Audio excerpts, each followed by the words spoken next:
Med vojno ste delovali v podzemlju. Izstopiti, sprožiti sirene, ukrepati, vendar nadaljujete iz trenutka v trenutek, iz dneva v dan, rešujete eno srce naenkrat in otroci so rešeni. 7. oktobra je doktorica Zakija Mulu v Izraelu opravljala usposabljanje za otroško srčno kirurginjo. Lahko bi šla domov, vendar se je odločila, da ostane. Dobrodošli v oddaji. Hvala, da ste z nami. Najlepša hvala. Povejte nam malo o tem, od kod izvirate. V redu, prihajam iz Zambije, države v južnem delu Afrike, države s približno 21 milijonov prebivalcev. In začnem govoriti, da dolga leta nismo imeli pediatričnega srčnega kirurga, ki bi operiral otroke s srčnimi boleznimi. V Zambiji ni pediatričnega srčnega kirurga. Nismo jih imeli, dokler ni prišla organizacija Save a Child's Heart in začela tega usposabljanja. Usposabljajo mene kot drugega kirurga, ki bo nudil to zdravljenje, potem ko so usposobili mojega starejšega kolega, dr. Zivo. In zato sem tukaj, zaradi dobrega dela, ki ga opravlja Rešimo otroško srce. Torej vam je Save a Child's Heart dala priložnost, da pridete v Izrael in se 5 let izobražujete za pediatričnega srčnega kirurga. Da. In potem izbruhne vojna. Da. Kaj narediš v tem trenutku? V redu. Torej, ko sem prišel marca 2023, Prav. ja, čez nekaj let se je tukaj zgodilo nekaj, kar se že dolgo ni zgodilo. Bilo je strašljivo. Seveda. Bilo je zelo strašljivo. Ampak vidiš, najprej poskrbijo, da smo varni. In nisem prvi, ki je prišel sem. Imam sodelavce, ki so bili tukaj usposobljeni, ki so uspeli zaključiti svoje usposabljanje in so se vrnili. In rad bi samo omenil, ko vidite svoje trenerje, svoje mentorje, kako grejo na pot, da pridejo do medicinskega centra Wolfson v otroški bolnišnici Sylvan Adams. In na nebu so rakete in prestrezanja in oni gredo tja, da bi zdravili neizraelskega otroka. Kaj več bi si sploh lahko želeli? Ali bi se lahko odločil oditi, ker imamo zdaj to vojno? Mislim, da sem moral sprejeti odločitev, da nadaljujem z usposabljanjem in da sem tam za vsakega Izraelca, ki je bil v tistem trenutku pod stresom. Torej, v bistvu organizacija Save a Child's Heart sprejema otroke z vsega sveta s srčnimi težavami, nujnimi srčnimi težavami, ki bi lahko umrli. Pripeljejo jih v Izrael in opravijo te operacije, ki rešujejo življenja. Poleg tega usposabljajo ljudi, kot si ti, iz držav, kjer nimajo takih kirurgov, da se lahko potem vrneš in pomagaš svoji skupnosti. Točno tako. Torej, ti ni bilo treba ostati tukaj, ker bi lahko preprosto šla domov. Ja. Ampak namesto tega si ostala tukaj in si zdravila izraelske otroke. Kaj se je zgodilo po začetku vojne? Zdaj imate približno 8,000 otrok, ki jim je ta organizacija pomagala. In jaz sem prišel na usposabljanje, da se pridružim ekipi, ki je že bila usposobljena. Prav. Da. In imamo vsak trenutek. In pomembno je omeniti, da se te operacije nadaljujejo tudi med vojno. Naj vam povem, da je bolnišnica, ki je bila zgrajena, najsodobnejša bolnišnica. To je zaščitena bolnišnica, zato smo lahko tudi med aktivno vojno v zaščitenem zaklonišču in te operacije potekajo naprej. Ste med vojno operirali pod zemljo? Da. Povejte nam kaj o tem. -1. Gremo tja. In med izvajanjem operacije slišiš sirene, slišiš eksplozije. Ampak nadaljuješ iz trenutka v trenutek, iz dneva v dan, rešuješ eno srce naenkrat. In otroci so rešeni. Veste, še preden se je vojna začela, smo že imeli otroke iz več držav v Izraelu. Bivali so v otroški hiši v Horonu, ki ima tudi zaklonišče pred bombami. Prav. V tistih trenutkih, ko so rakete, gredo v to zaščiteno sobo in tam je Laura, mama, ki preživi čas z njimi in poskrbi, da so varni. Ko je tišina, jih premestijo v bolnišnico in te otroke je treba zdraviti. Z vojno ali brez nje se morajo srčne operacije nadaljevati. Otroke je treba zdraviti in potem si privilegiran, da si del ekipe, ki to počne in nadaljuješ s svojim usposabljanjem. Kaj se je zgodilo z vsemi tistimi otroki, ki so prišli z vsega sveta na operacijo srca? Ali si jih je veliko vrnilo, ali so ostali, ker niso imeli izbire? Želeli so, da jih te operacije rešijo. Torej, kot veste, ko se je ta vojna začela, niso mogli več odpotovati. Ja. Ja, ampak bili so na varnem. In vsi so bili ves ta čas na varnem. Vsi smo bili na varnem. Bili smo zaščiteni. In bilo bi žalostno, če bi se vrnili nazaj in se vrnili z zdravstvenim stanjem, ki vam še vedno ne daje upanja. Prav. Ker imajo številni od teh otrok, ki niso zdravljeni, slabo kakovost življenja in bi kmalu umrli. Torej ste na mestu, kjer lahko prejmete pomoč in kjer je vaša varnost zagotovljena. Bili so tukaj so, dokler ne prejmejo zdravljenja, nato pa gremo naprej. Kako ste sploh vedeli, da vam bo organizacija Save a Child's Heart, ko ste živeli v Zambiji, omogočila to vrstno usposabljanje? Ali vam je to predstavil vaš bolnišnica? Kako ste sploh vedeli, da se lahko prijavite? Veste, pred mnogimi leti sem razmišljal o takih stvareh, kot je srčna kirurgija. Vendar sem se moral soočiti z realnostjo. Tega v moji državi niso izvajali. Sploh ne. Nobene srčne kirurgije. Ko sem končal medicinsko izobraževanje, sem pogledal, kaj mi je bilo najbolj všeč. In ugotovil, da me zanimajo spretnosti, kirurgija in da rad delam z otroki. Tako sem se zlahka odločil za pediatrično kirurgijo, poklic, ki ga zelo rad opravljam. In to sem tudi storil. Celo pozabil sem na srčno kirurgijo, dokler ni starejši kolega omenil, da obstaja organizacija, ki je pripravljena usposobiti še enega srčnega kirurga. To je dr. Ziva po 5 letih usposabljanja tukaj, zaključil ga je leta 2023. Povedal mi je za to in pokazal sem zanimanje, tako kot mnogi drugi kolegi. Nato pa sem dobil priložnost, da pridem sem. In spomnil sem se, da se mi je uresničila stara želja. To je bila uslišana molitev. Toda pomembnejše od moje želje je upanje, ki je dano zambijskim otrokom. To je upanje, ki je dano družinam tam in celotni državi. Vidite, po statistiki ima približno en otrok od 100 srčno napako. Se pravi, da se rodi s srčno napako. Po vsem svetu. Globalno. En otrok od 100. Kjerkoli si. 1,5. To je veliko, ja? 1%. 1 od 100 ima težave s srcem. In približno četrtina od njih bo potrebovala operacijo, da preživijo. Wow. To bodo potrebovali. Torej, če imate državo s približno 21 milijonov prebivalcev, so to velike številke. Imamo veliko otrok, veliko jih je umrlo vmes. V mrežo, ker tam ni rešitve. Diagnoza je lahko postavljena, vendar potem ni zdravljenja. Imeti morate dovolj denarja, da zapustite državo in greste nekam, kjer je zdravljenje mogoče. In večina ljudi, predvidevam, nima denarja, da bi svoje otroke zdravili tam zunaj. Nimajo ga. Srčna kirurgija je zelo draga. Potem pa imate organizacijo, ki pride na pomoč, pripelje te otroke in jih pripelje na zdravljenje. Gre še dlje.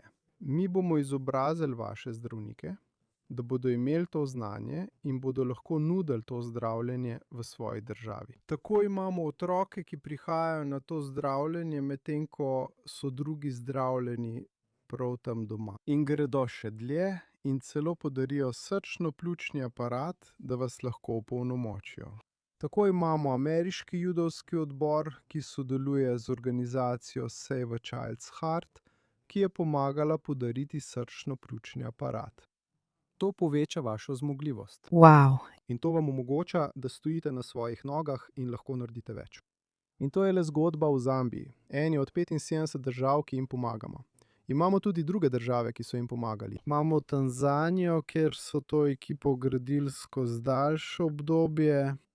Imamo Ruando, imamo Etiopijo, imamo Tanzanijo. Vse te države so bile deležne usposabljanja. Nekateri kirurgi, kot ste vi, so bili usposobljeni tukaj. Da, in celo zdaj imam sodelavce iz Ruande, iz Tanzanije, ki se skupaj z mano usposabljajo na različnih področjih. Ker ko imate operacijo srca, ni pomemben samo kirurg. Seveda. Potrebujete tudi anesteziologa, zdravnika, ki bo te otroke uspaval. Imamo enega takšnega usposobljenega, dr. Mihael Kangva. Imate tudi tistega, ki bo upravljal s srčno-pljučnim aparatom, perfuzionista. Imamo Feliksa, ki to upravlja doma. In potem, ko je celotna operacija opravljena, potrebujete zdravnika, ki bo skrbel za te otroke na oddelku intenzivne nege. Imamo zdravnika, ki skrbi za te otroke. Torej, vidite, da je bila ekipa sestavljena in to je timsko delo. Zaradi česar so te programi uspešni.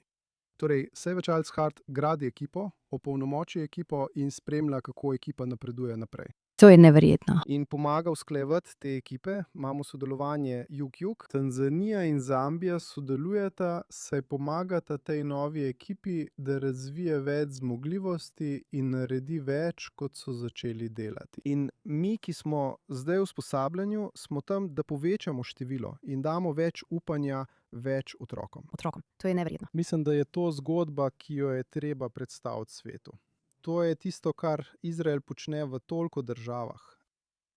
Doktorica Mulu, ko vidite, kako je Izrael prikazan v medijih in vidite, da je ta prikaz včasih, velikokrat, precej neugoden, kako se zaradi tega počutite? To je zelo žalostno. Zelo, zelo žalostno. Vidite, obstaja veliko, v medijih je veliko informacij, ki niso resnične. Ja. Tam boš v Izraelu, udobno boš sedel. In ko pogledaš medije, prikazujejo to tako drugače. Govorijo toliko zla, toliko sovraštva proti Judom. Pa ne bi smelo biti tako. Ne bi smelo biti tako. Mislim, da mora biti svet ozdravljen. In to je sporočilo, ki sem ga našel tukaj. Svet mora biti ozdravljen. Tikkun olam. To je to. In mislim, da je lepo biti del ekipe, ki prinaša upanje. In to je sporočilo, ki ga je treba posredovati, kaj Izrael počne za toliko držav. No, mislim, da če bi samo postavili kamero v bolnišnico, kot je vaša, in vidite tudi, koliko otrok iz regije, otrok iz Gaze, otrok od vsepovsod se zdravi. Veste, iz držav, ki sploh nimajo diplomatskih odnosov z Izraelom. Točno tako. Ne glede na to, od kod otrok prihaja. Ja. Vsakega otroka obravnavamo enako. To sem ugotovil in to se tudi izvaja. In to je tisto, kar daje upanje.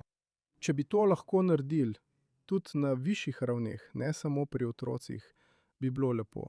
In to je sporočilo, ki se prenaša. In doktor Mulu, vem, da ste predana kristjanka. Kako je bilo živeti v sveti deželi, tudi med vojno? Ste v tem uživali? V redu, v redu. To ti je res navda s ponižnostjo. Velika čast je videti, kako zgodovina oživi. Da, torej, smo v Jeruzalemu. Da, hodiš po poti, po kateri je hodil Gospod Jezus. In vidiš kraje, kjer se je vsak dogodek zgodil. To ti da še en razlog, da verjameš, da je ta zgodovina resnična. To ti da razlog, da ukrepiš svojo vero. In mislim, da je življenje kratko. Ja. Življenje je kratko, ljudem moramo narisati nasmeh na obraz. Naj bi bil mir, naj bi bilo upanje. Da. In mislim, da je to tisto, kar je vera v resnici. Vera ne bi smela biti uporabljena za škodovanje, za ubijanje, nikakor ne. Imaš popolnoma prav. Kaj je bilo zate najbolj presenetljivo, odkar si tukaj? Prišla si leta 23. Ja. Zdaj si tukaj že 3 leta. Pred tabo je še leto in pol usposabljanja. In potem se vrneš nazaj in učiš druge kirurge v svoji državi. Kaj je najbolj presenetljiva stvar, ki se ti je zgodila? Ali si jo odkrila, odkar si tukaj? Omenil bom nekaj, kar sem opazil prav v bolnišnici. Ena stvar, ki jo bom odnesel s seboj domov, je vztrajnost. Da ne odneham. Imeli smo otroke, ki bi izgubili življenje. Ampak moji mentorji ne odnehajo. Torej praviš, da bi drugi zdravniki rekli, da tukaj ni ničesar za narediti? Toliko dejavnikov vpliva na to. Včasih morda nimaš zmogljivosti. Morda nimaš opreme. Morda nimaš znanja včasih. Obstaja točka, ko je poškodba telesa nepopravljiva in se ne more nič več narediti. Ampak vidiš, imeli smo otroke, ki so bili v obupnih situacijah. Otrok pride sem zaradi težav s srcem in potem Pridejo sem, ker ni rešitve. kjerkoli. Prihajajo. Torej je to za mnoge od teh otrok zadnja možnost. Pridejo, ja, seveda. Ja. In potem z natančnimi preiskavami, še več preiskavami, ugotoviš, da ima ta otrok še druge težave. Seveda. Ne bodo se omejili samo na težave s srcem. Računi se niso povečali. Ta otrok bo deležen popolne pozornosti. Obravnavali bodo vse, kar imajo na možganih. Obravnavali bodo vse, kar imajo na hrbtenjači. Obravnavali bodo vse, kar imajo anorektalno malformacijo ali karkoli drugega. Vse bo urejeno. In imate otroka z genetskimi težavami. Morda otrok, ki ne more normalno delovati, otrok, ki ne more govoriti. A bodo živeli naprej? Živeli bodo naprej. Živeli bodo naprej. To so otroci, ki bi lahko umrli. A bodo živeli naprej. In imate najizkušenejšega strokovnjaka ves čas zraven. Ne gredo domov in ne prepustijo dela mlajšim. Ves čas bodo tam. Ne pridejo tja. Otrok bi moral v vsakem trenutku prejeti najboljšo oskrbo. Tako bi morali ravnati vsi. Ponudite, kar lahko, slednjemu. Slednjemu. Dokler ne dosežete najboljših možnih rezultatov. To je neverjetno. In to boste odnesli s seboj. Ampak veste, vaš čas tukaj je bil kar divji. Veste, zdaj smo bili v 2 vojnah. Točno tako. 3 vojne. Kaj si tvoja družina doma misli, ko vidi, da si tukaj, sredi vsega tega? Zelo je stresno. Ja. Omenil si, da imam družino, ampak moja družina se je odločila, da moramo to narediti za skupno dobro. Naj našega mladega očeta spustijo na usposabljanje. Imam 3 otroke. Wow. Da. In po svojih omejenih zmožnostih so razumeli, da moram priti sem, da pomagam drugim otrokom z večjimi težavami. In ko moja žena sliši za vojno in vse, kar je na družbenih omrežjih, je to stresno. To je stresno za vse. Za moje starše, vsi so pod stresom. Želijo, da se vrnem domov. Ampak s časom se vsi učimo, da so to cikli. Pridejo in gredo. Pridejo in moja varnost je zagotovljena. In pomirjeni so, da sem v redu tam, kjer sem. Tako smo to potovanje preživeli skupaj. Moja družina me zelo podpira. Cenim žrtev, ki jo prinašajo. In upamo, da bomo lahko naredili več za še več družin, ki potrebujejo našo pomoč. No, zdi se mi, da boste, ko se čez 1,5 leta vrnete domov, ko boste končali usposabljanje, v svoji državi na prvi liniji pri reševanju številnih življenj. To je privilegij. To ste dosegli s tem, da ste tukaj. Da. Neverjetno je. Morate imeti. Neverjetno privilegij, ki ga imamo. Kakšen neverjeten občutek poslanstva imate? Najlepša hvala. Da ste tukaj in greste skozi vse to, da bi rešili več otrok, ne samo tukaj, ampak tudi v svoji državi. Kakšno je vaše sporočilo svetu potem, ko ste bili tukaj? Zambika, že 3 leta tukaj. Da. Svet potrebuje upanje. Vsak izmed nas lahko nekaj stori. Lahko naredimo nekaj, da rešimo svet. In če rešiš otroka, rešiš ves svet. Daješ upanje družini. Daješ upanje državam. Daješ upanje celemu svetu. Po svojih močeh naj se dobro širi. Naj bo zdravljenje sprejeto. Naj ima vsak boljšo kakovost življenja. Preprečimo nepotrebne smrti. Naj bo mir, mir. Amen, doktorica Zakija Mulu. Najlepša hvala, da ste v tej državi. Najlepša hvala za vaše delo. Ne le za otroke po vsem svetu, ampak tudi za vaše delo tukaj v Izraelu v času vojne. In molim, da boste, ko se vrnete domov, še naprej reševali mnoga življenja. Hvala. Najlepša hvala.